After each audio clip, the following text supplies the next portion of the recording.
What is up, everybody? Supreme Kyle here, and today I'm bringing you guys a review on the Nike Air Jordan Retro 4 in the fire red colorway here.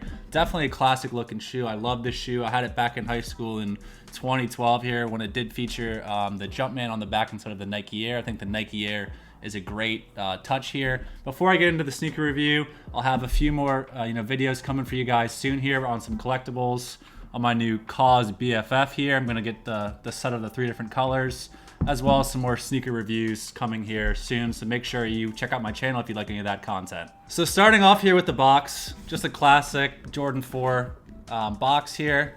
Has a black top featuring a red Jumpman logo here with the flight underneath that, as well as just kind of a cement, bottom part of this box. Nothing too crazy about it. I think it's a good looking box. Into the actual shoe here. Features white leather throughout. This leather to me feels very soft on these, so I guess these kind of will end up creasing a bit more than kind of some of the other different shoes that might have a kind of a harder leather on them, as well as you're going to see where the shoe gets its name from, kind of the fire red accents throughout, as well as kind of on the tongue here, obviously on the back of the Nike Air, some black accents throughout, kind of this midsole here. As well as white, and then you also get like kind of a light almost like cement gray, I guess you could call it there, kind of on the edge here as well as on the outsole. So just kind of in general, I mean, I think it's a clean shoe. I think it's hard to go wrong with the Jordan 4. A lot of people love the Jordan 4s. It's one of their favorite models in Jordan retros. I mean, for me, these are probably up there in my top 3 or 5 of some of my favorite Jordan models. I really love the Jordan 1s. I like the 11s, like the 5s. The 4s are probably right up with those. For me, just such a classic design. I think they can go with a lot of different things here, and just such an interesting look, especially here with kind of the mesh here on the sides. Just kind of adds a unique twist on these shoes, versus kind of some of the other Jordan retro models here. I also love this orange, kind of classic hang tag that it comes with that features the Nike Air on the side of that. I think that's a really nice touch there. Other than that, nothing, too changed on these from the, 2012 pair. Obviously, you have the Nike Air on the back, which I think is, definitely a big selling point. I think a lot of people prefer the Nike Air on the back. I know some people don't really, mind it either way if it's the Jumpman or the Nike Air logo, but I think it makes it a bit cleaner on the Jordan 4 since you already kind of have the Jumpman up here on the actual tongue. I think, just adding that Nike Air, swoosh on the back is definitely a good touch and something I, kind of prefer on these Jordan 4s. Again, just kind of looking at these shoes, I think this leather might be a problem for some people. I know I've watched a few videos with people saying they don't love the quality on it. I think it's decent. I think the the 2012 pair didn't have the greatest leather on them either, but again, just being a loved colorway, these still sold out pretty quick here, even with a $200 retail tag on them. But overall, good looking shoe, and definitely one to pick up if you're into Jordan 4s.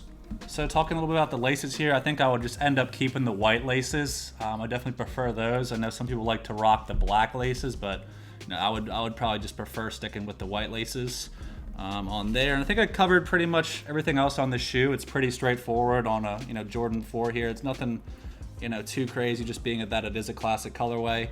Clean outsoles, it's one thing I really like on the Jordan 4s as well. You have the little star detail down here. So getting into whether you should buy, sell, or hold on these are currently going for around $240 to $250 on StockX, kind of in that range depending what your size is. I would definitely recommend probably holding on to these. I think it's definitely going to take some time for these to go up.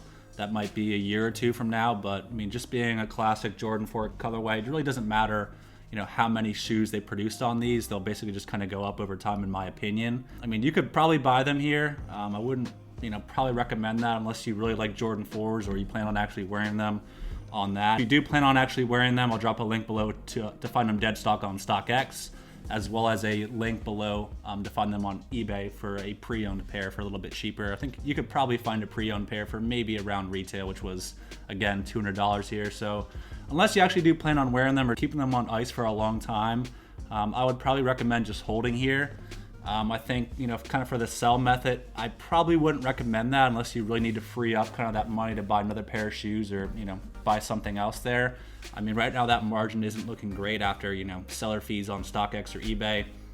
I mean, if you sell these for $240 or $250, you pay $200, you know, maybe you make 10 or 20 bucks, and is that really worth kind of that flip there? Probably not. I think these will probably take some time to go up. You know, I could envision, you know, these maybe trading at, you know, 300 within a year from now, and maybe two years, you know, trading closer to 400. I think it's definitely going to take a long time because obviously they did make a lot of pairs of these, and they're relatively new, and they're kind of range bound right now between the 240 and I think, you know, probably 280 for most sizes. So that's kind of where I expect them to be for a while. So I would definitely just kind of hold on to these if you got them for retail, or even, you know, buy these if you do actually plan on wearing them again. You know, check out eBay or StockX, I think are probably your two best options. That just about wraps up the review here, guys. Hope you enjoyed the video. If you did, leave a like below, leave me a comment, subscribe to the channel, and until next time, peace.